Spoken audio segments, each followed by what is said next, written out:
Hey folks, welcome to Flukatronic. Today we're going to be doing a behind the curtains look at a project I did recently called Summer Daydream. This was a collaboration with Kevin Griffin out of Austin, Texas. And Kevin saw this project I did earlier called a ukulele song starter. And I'm going to start out by talking about the composition process, kind of where this came from. So here is the chord chart uh, that I put together for this song starter project. And you can see here it's pretty simple. There's really just two patterns, F major to G minor 7, and then an A minor 7 to G minor 7 that just get repeated. And then there's this weird little chord, 3100 would be the fret numbers. It's really like a B flat diminished um, combined with an A major. So it's just a weird little chord, and so that gave rise to this kind of weird major Phrygian passage leading to an A major. So that part was a little bit strange. So Kevin took that and rearranged it a little bit, and here are the chords that he came up with. Now this isn't the arrangement. I'll give that in just a moment. So these are basically the lines that get repeated throughout his arrangement.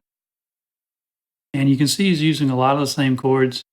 You get the F major 7, but instead of that little weird B flat diminished thing, he turned that into a B flat major 7, leading into this B flat major 7 flat 5. So instead of 3100, turn that into 3200, and that just makes it much more normal sounding um, chord and chord progression. So going from F major to that B flat um, major.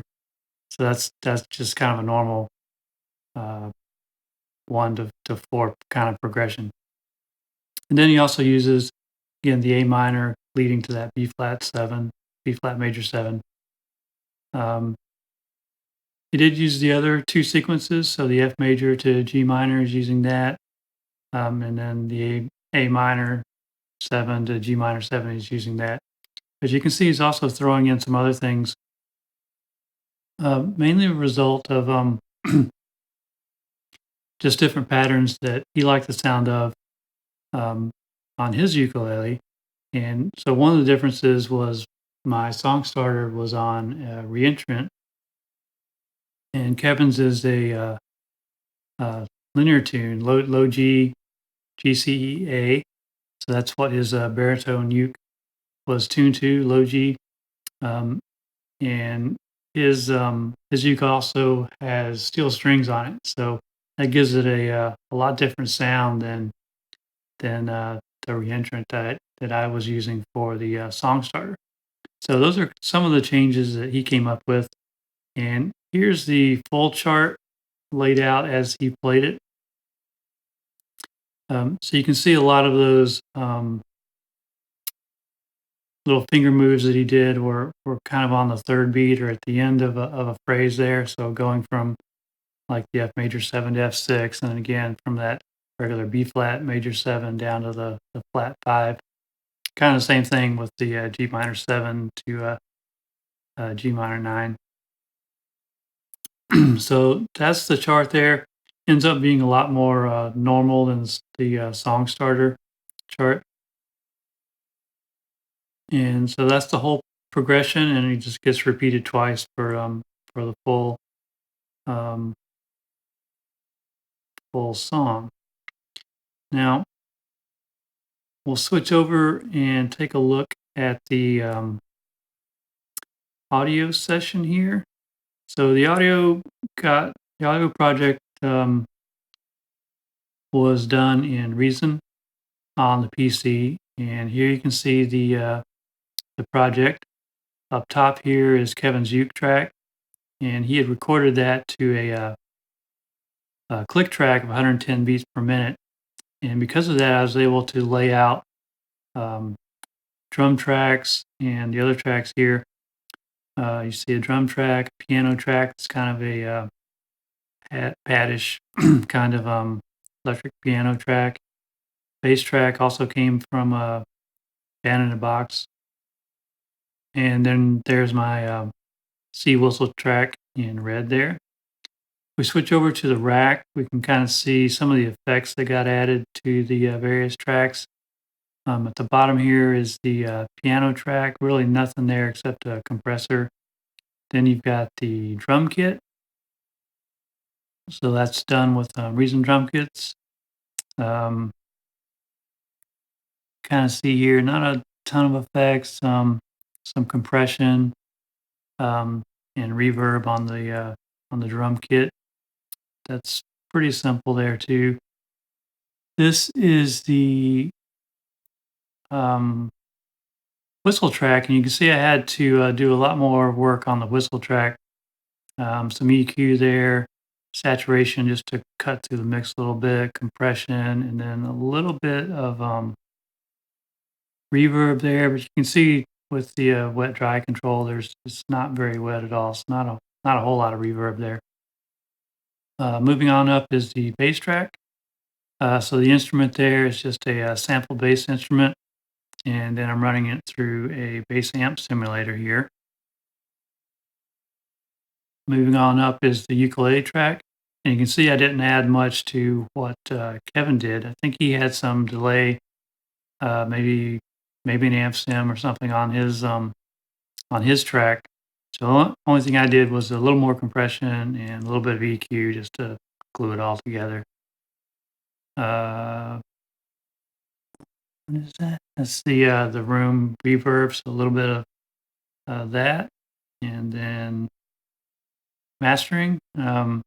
Pretty general mastering there. You can see not much on the EQ, some extra bus compression and limiting just to get the level up. So that's the audio. Um, let's switch over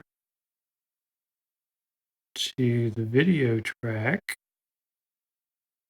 All right, so here we are in LumaFusion. So we've got really one main video and then some overlays on top of it.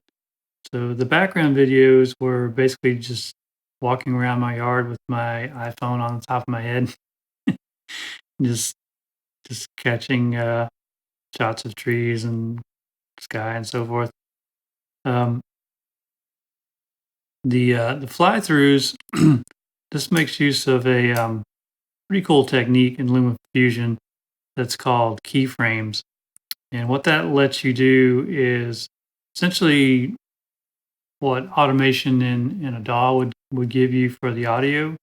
Keyframes give you that uh, in the video project. So you can set keyframes, and that's what these little dots are.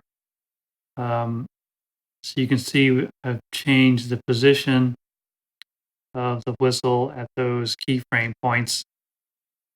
And then as time goes on, LumaFusion will do the interpolation. So that makes it look like things are smoothly moving through the scene. So we kind of did that with the whistle and the ukulele there.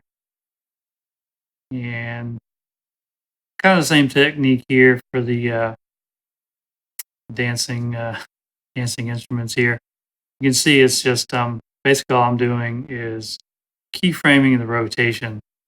So we step through here, you can see the rotation um, going back and forth, and that's what basically gets you the dancing effect when you play back in normal time. So that's kind of a neat technique to know about as far as the video edits. Um, yeah, and again, just kind of a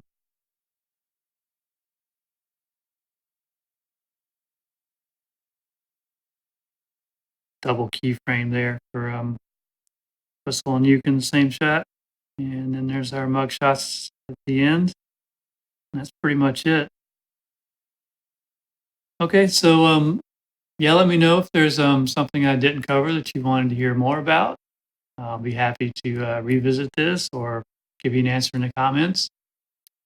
That's all for today. Thanks for watching, and we'll see you next time on Flukatronic.